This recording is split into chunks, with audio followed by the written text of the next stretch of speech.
ಸಮಸ್ಯೆ ಏನು ಅಂತಂದರೆ ಸರ್, RSSನ ಚಟುವಟಿಕೆಗಳನ್ನು ಶಾಲಾ ಕಾಲೇಜುಗಳಲ್ಲಿ ಈಗ ನಾನು ಮೊನ್ನೆ ಎಲ್ಲ ನೋಡ್ತಾ ಇದ್ದೀನಿ. ನಮಸ್ತೆ ಸದಾವತ್ಸಲೆ ಗೀತೆಯ ಜೊತೆಗೆ ಚಿಕ್ಕ ಚಿಕ್ಕ ಪುಟ್ಟ ಮಕ್ಕಳುಗಳು ನಡ್ಕೊಂಡು ಹೋಗ್ತಾ ಇದ್ದಾರೆ. ಓಕೆ, ನನ್ನ ಪ್ರಶ್ನೆ, 18 ವರ್ಷ ಆಗೋವರೆಗೆ ಅವರು ಒಂದು ಫಾರ್ಮಲ್ ಎಜುಕೇಷನಲ್ಲಿ ಹೋಗಲಿ, 18 ವರ್ಷ ಆದಮೇಲೆ ಆ ಮಗುಗೆ ಅನಿಸಿ ಇದು RSS ಬೇಕು ಅಂತ ಅನ್ಸಿದ್ರೆ, ಅಥವಾ 21 ವರ್ಷ ಎಷ್ಟಾದಿರಲಿ ಬೇಕು ಅಂತಂದ್ರೆ RSSಗೆ ಹೋಗಲಿ, ಅದು ರೈತ ಸಂಘಕ್ಕೆ ಹೋಗುತ್ತೆ ಅಂದ್ರೆ ಹೋಗಲಿ, DSSಗೆ ಹೋಗುತ್ತೆ ಅಂದ್ರೆ ಹೋಗಲಿ, ಕಾಂಗ್ರೆಸ್ಸಿಗೆ ಹೋಗುತ್ತೆ ಅಂದ್ರೆ ಹೋಗಲಿ. ಈಗಲೇ ನೀವು ಆ ಮಕ್ಕಳನ್ನ ತಂದು ಒಂದು ಮೈಂಡ್, ನಾನು ಇದನ್ನ ನೀವು ಎಲ್ಲಿಗೆ ತಗೊಂಡು ಹೋಗ್ತೀರಾ ನನಗೆ ಗೊತ್ತಿದೆ. ಅವರು ಮದರಸಾ ಶಿಕ್ಷಣದಲ್ಲಿ ಮಕ್ಕಳನ್ನ ಚೌಕಟ್ಟು ಹಾಕಿ ನಿಯಂತ್ರಿಸುವ ವಿಚಾರಕ್ಕೂ ನನ್ನದು ಇದೇ ಮಾತು ಲಾಗು ಆಗುತ್ತೆ. ಸರ್ಕಾರ ಆಕ್ಷನ್ ಯಾವಾಗ ಇದೇ ಮಾತಾಗುತ್ತೆ?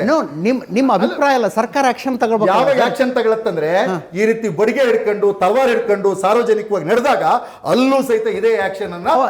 ಒಂದ್ ನಿಮಿಷ ಆವಾಗ ಸುಧೀರ್ ಕುಮಾರ್ ಅವರೇ, ರಾಮೇಶ್ವರಂ ಕೆಫೆಯಲ್ಲಿ ಬಾಂಬ್ ಬಿಟ್ಟಾಗ, ಆಡುಗೋಡಿಯಲ್ಲಿ ಬಾಂಬ್ ಬಿಟ್ಟಾಗ, ಚರ್ಚ್ ಸ್ಟ್ರೀಟ್ನಲ್ಲಿ ಬಾಂಬ್ ಬಿಟ್ಟಾಗ, IISCನಲ್ಲಿ ಗುಂಡು ಹೊಡೆದಾಗ ಈ ಯೋಚನೆಗಳು ಬರೋದಿಲ್ವಾ?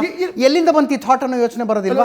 ಈ ಮನಸ್ಥಿತಿ ಯಾಕೆ ಹುಟ್ಕೊಂಡು ಯೋಚನೆ ಬರೋದಿಲ್ವಾ? ಅವನೊಬ್ಬ ಒಂದ್ ನಿಮಿಷ, ಶಿವಮೊಗ್ಗ ರೀ, ಕುವೆಂಪು ಹುಟ್ಟಿದಂಥ ನಾಡು, ಜಾತ್ಯತೀತ ನಾಡದು.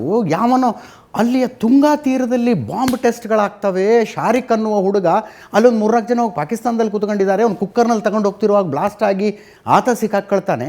ಆ ಸಂದರ್ಭದಲ್ಲಿ ಈ ಥಾಟ್ಗಳು ಎಲ್ಲಿಂದ ಹುಟ್ಕೊಳ್ತಾ ಇವೆ ಅನ್ನೋ ಆಲೋಚನೆ ಬರೋದಿಲ್ವೇ? ಇಲ್ಲ, ಖಂಡಿತ ಅದಕ್ಕೆ ಧರ್ಮ ಕಾರಣ ಅಲ್ಲ ಸರ್. ಧರ್ಮವನ್ನು ಅಪವ್ಯಾಖ್ಯಾನ ಮಾಡಿರ್ತಕ್ಕಂಥ ಭಯೋತ್ಪಾದಕರ ಕಾರಣ. ಅದಕ್ಕೆ ಅಪವ್ಯಾಖ್ಯಾನವನ್ನು ಮಾಡುವ ಭಯೋತ್ಪಾದಕರ ಕಾರಣ.